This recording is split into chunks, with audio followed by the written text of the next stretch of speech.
నమస్తే, welcome to Suman TV. ఒక చిన్న గాయం, ఒక చిన్న ఇన్ఫెక్షన్ పెద్దగా పట్టించుకోకుండా కేర్లెస్గా వదిలిపెట్టేస్తుంటాం. అదే ఇన్ఫెక్షన్ మన ఎముకల వరకు కూడా అది పాకి అది బోన్ ఇన్ఫెక్షన్కి దారితీస్తూ ఉంటుంది. సో ఎలాంటి సందర్భాల్లో ఈ బోన్ ఇన్ఫెక్షన్ అనేది మనం చూస్తాం, ఎవరిలో ఎక్కువగా చూస్తాం. దీన్ని ఒకవేళ పట్టించుకోకుండా వదిలేస్తే ఎంతవరకు దారితీసే అవకాశం ఉంటుంది, దీనికి అందుబాటులో ఉన్నటువంటి ట్రీట్మెంట్స్ ఏంటి, ఈ విషయాలన్నీ అడిగి తెలుసుకుందాం. మనతో పాటు ఉన్నారు డాక్టర్ ఉదయ్ కే రెడ్డి పాల్భాయ్ గారు, orthopedic and robotic surgeon, legacy hospital from Madhapur 100 feet road. Hello sir. Sir, bone infection అనేది ఏ రకంగా వస్తుంది, ఎలా వస్తుంది? కేవలం చిన్న చిన్న దెబ్బలతో మాత్రమే వస్తుందా, వూండ్ కవర్ అవ్వక? ఇంకా ఏమైనా రీజన్స్ ఉంటుందా? చిన్న సినారియో చెప్తాను. ఓకే, ఒక బైక్ రైడింగ్ చేసుకుంటూ ఫాస్ట్గా వెళ్తున్నాడు నైట్స్. ఇది common scenario. This is a very common scenario that we encounter day to day లైఫ్లో. యాక్సిడెంట్స్ కామన్గా జరుగుతాయి. ఎక్కడ పడతారంటే రోడ్ మీద పడతారు. హెల్మెట్ ఉంటుంది కాబట్టి హెడ్ సేఫ్. ఓకే, పడంగానే ఇంపాక్ట్ ఈధర్ చేతుల పైన కానీ కాళ్ళ పైన కానీ ఉంటుంది. కాళ్ళు సపోజ్ ఇంపాక్ట్ అయింది అనుకోండి, అంటే ఫస్ట్ గ్రౌండ్ని కాలు తగిలింది అనుకోండి, ఆ ఇంపాక్ట్ వల్ల ఆ ఫోర్స్కి పెరుగుతుంది. That's the mechanism, right? ఇప్పుడు తొడ అనుకోండి, ఇక్కడ అనుకోండి, కండు ఉంటుంది, ఇంపాక్ట్ కాస్త తీసుకుంటుంది. మోకాలు కింద ఉన్న బోన్ అంటే టిబియా, కాల్లో ఉన్న బోన్ చుట్టూతా మీరు గమనించినట్టయితే డైరెక్ట్ గా బోన్ ఉంటుంది. కండ ఓన్లీ వెనక మాత్రమే ఉంటుంది. మజిల్ ఎక్కడ ఉంటుందో అది ప్రొటెక్ట్ చేస్తుంది. కాల్తో ప్రాబ్లం ఏంటంటే మజిల్ ఉండదు. అలాంటి మజిల్ వెళ్ళేసి ఇలా గుద్దుకుంటుంది, విరిగిపోతుంది. కండ ఉంటే కండలోకి గుచ్చుకుని పోతుంది. కండ లేకపోతే డైరెక్ట్ చర్మాన్ని చించుకొని బయటికి వచ్చేస్తుంది. క్లియర్? Simple logic. ప్రాబ్లం ఎక్కడ వస్తుందంటే మన రోడ్స్లో ఉండాల్సిన చెత్త అంతా ఉంటుంది. ఉమ్ము అక్కడే, దుమ్ము అక్కడే, చెత్త అక్కడే, బుట్ట అక్కడే, యూరిన్ కూడా అక్కడే, పిటి పాన్ పరాగ్ అక్కడే, ఆకులు అక్కడే, రాళ్ళు అక్కడే, రైట్? అదంతా విరిగింది అలా తీసుకొని మళ్ళీ లోపలికి వెళ్తుంది, రైట్? బోన్ మొత్తం ఫస్ట్ లోపలికి వెళ్తుంది. ఈ ఫోకస్ అంతా లోపలికి వెళ్తుంది, బోన్ లోపలికి వెళ్ళిన తర్వాత మనం తీసుకునే ట్రీట్మెంట్, మిస్ అయిన ట్రీట్మెంట్, మన ఇమ్యూనిటీ, మనం తీసుకున్న ఇంజెక్షన్స్ ఎంత బాగా కడిగారు, ఎటువంటి ఆపరేషన్ చేశారు, వెంటనే చేశారా, తర్వాత చేశారా, ఫస్ట్ బయట నుండి రాడ్లు వేసారా, డైరెక్ట్ లోపల ప్లేట్ వేసేసారా, ఎన్ని ముక్కలు అయింది, బ్లడ్ సప్లై కంప్లీట్గా పోయిందా, కొంచెం మెయింటైన్ అయిందా, ఇవన్నిటిని బట్టి ఇన్ఫెక్షన్ వస్తుందా లేదా, ఎంత సివియర్గా వస్తుంది అనేది డిసైడ్ అవుతుంది. సో మొత్తానికి సర్జరీ తర్వాత ఇన్ఫెక్షన్ అనేది ఎక్కువగా కనిపిస్తుందా అని చాలా మంది చెప్తుండడంలో అర్థం ఇదే ఉంటుందా? సో వాళ్ళు పడిపోయిన తర్వాత సర్జరీ అనేది జరుగుతుంది. టెల్ యూ సర్జరీ తర్వాత ఇన్ఫెక్షన్ అనే ఒక మూఢనమ్మకాన్ని తీసేయండి please. Surgeons are good now. Okay, ఒకప్పుడు ఏంటంటే మనకు ఫెసిలిటీస్ ఏం లేనప్పుడు, యాంటీబయాటిక్స్ పెద్దగా లేనప్పుడు, క్లీన్లీనెస్ లేనప్పుడు, చిన్న చిన్న ఓటీస్లో ఇంత సొఫిస్టికేటెడ్ ఓటీసే లేవు ఒకప్పుడు, రైట్? ఎక్విప్మెంటే లేదు, అంటే ఇన్ని యాంటీబయాటిక్స్ వాడాలన్న రూల్సే లేవు. ఓకే, ఒక 30-40 ఇయర్స్ బ్యాక్ మా నాన్నకు కూడా అయిందండి ఫ్రాక్చర్, ఫీమర్ ఫ్రాక్చర్. అప్పుడులో ఆప్షన్ లేదు. He lost his limb by almost 3-5 centimeters limb length తగ్గిపోయింది.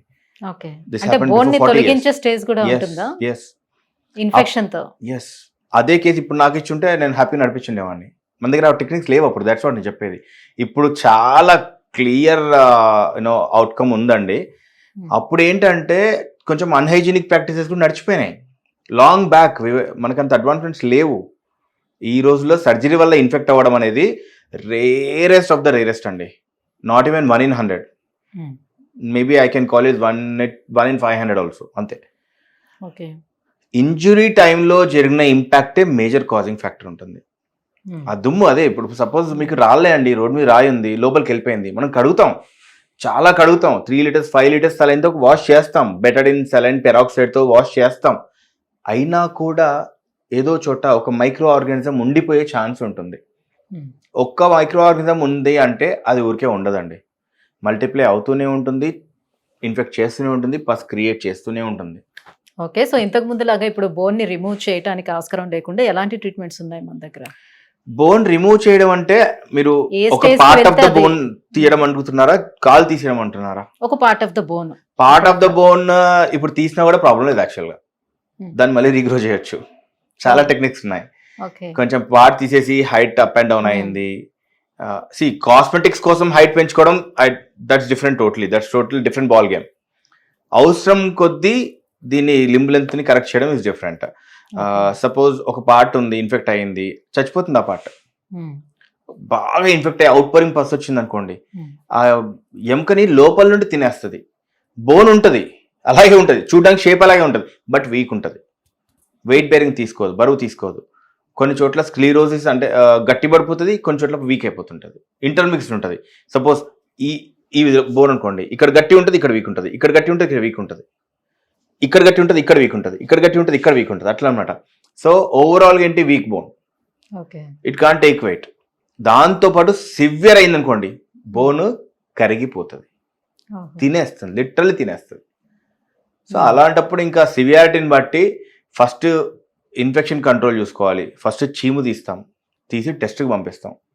అసలు ఏ ఆర్గానిజం ఉంది ఇక్కడ, ఏ ఆర్గానిజం ఉంది, ఏ యాంటీబయాటిక్ పనిచేస్తుంది, ఏ యాంటీబయాటిక్ ఎంత క్వాంటిటీలో ఉంటే పనిచేస్తుంది, అది కూడా ఉంటుంది. మళ్ళీ ఊరికే ర్యాండమ్ ఒక యాంటీబయాటిక్ దీని మీద పనిచేస్తుంది కదా ఇచ్చామా కాదు, ఈ యాంటీబయాటిక్ బాడీలో ఎంత ఉంటే ఈ యాంటీబయాటిక్ పనిచేస్తుంది, రైట్? దాన్ని బట్టి యాంటీబయాటిక్ స్టార్ట్ చేసుకుంటాం. అది స్టార్ట్ అయిన తర్వాత మొత్తం బోన్ తీసుకొని వాష్ చేసుకొని ఎంత బతికింది, ఎంత పోయింది, అవసరం ఎంతవరకు రీటైన్ చేయగలుగుతాం, రీటైన్ చేసేది ఉంచుకొని మిగతా టెక్నిక్స్ ఉంటాయి. సిమెంట్ పెట్టేసి ఫిల్ చేయడం, బోన్ గ్రాఫ్ట్ పెట్టి ఫిల్ చేయడం, అవసరమైతే బయట నుండి రాడ్స్ వేసి దాన్ని డిస్ట్రాక్షన్ చేసుకుంటూ కొత్త బోన్ క్రియేట్ చేయడం, ఇలాంటివి చేస్తాం. ఇట్లా చిటికేసినట్టు అయిపోదు, తొందర అయిపోవాలా అవ్వదు. ఎస్, ఒక ప్రాపర్ ఆస్టియోమైలైటిస్, అదే బోన్ ఇన్ఫెక్షన్ ఆస్టియోమైలైటిస్ అంటాం దాన్ని. ఒక ప్రాపర్ ఆస్టియోమైలైటిస్ ట్రీట్ అవ్వాలంటే అండి, ఆ పేషెంట్ ఖచ్చితంగా ఆ డాక్టర్ని 6 to 12 months వరకు చూస్తూనే ఉంటారు. అది ఒక 1 year వేసుకోవాలి.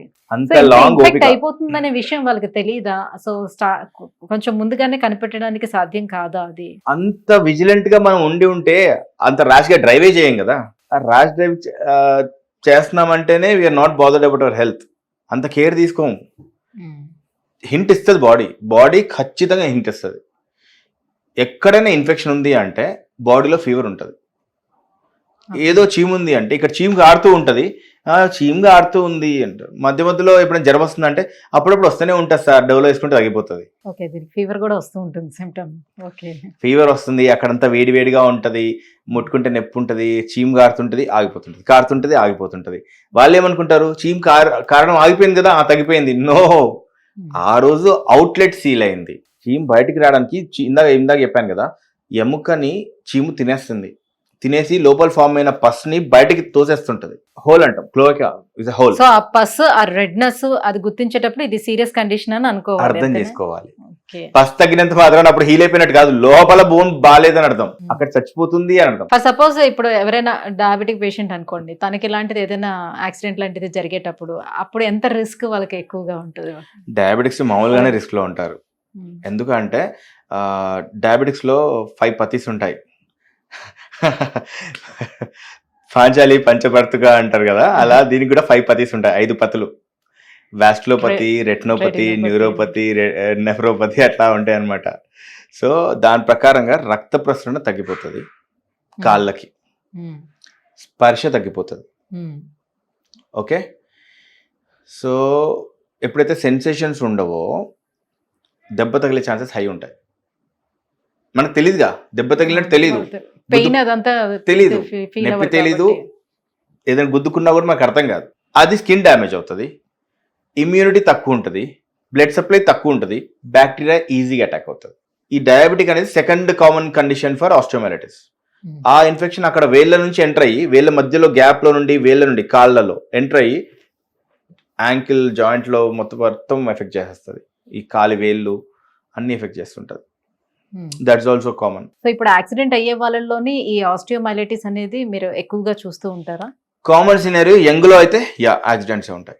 సో యాక్సిడెంట్ కాకుండా అదర్ థింగ్స్ ఇంకేమైనా ఉంటాయా చూడడానికి? షుగర్, డయాబెటిస్ కామన్ గా కనిపించేది ఆస్టియోమైలైటిస్. వీళ్ళనే కాదు, జనరలైజ్డ్ బాడీ ఇమ్యూనిటీ పడిపోయినప్పుడు కూడా వితౌట్ ఇది కూడా బ్లడ్ బార్న్ ఇన్ఫెక్షన్స్ కూడా ఉంటాయి.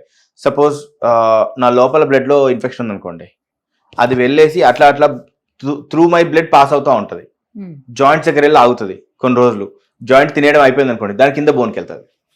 అది ఇంకో దారి దానికి. డైరెక్ట్గా వచ్చి బోన్ని కొట్టడం ఒకటి, బ్లడ్ ద్వారా జాయింట్ ద్వారా బోన్కి వచ్చి చేరడం ఇంకొకటి.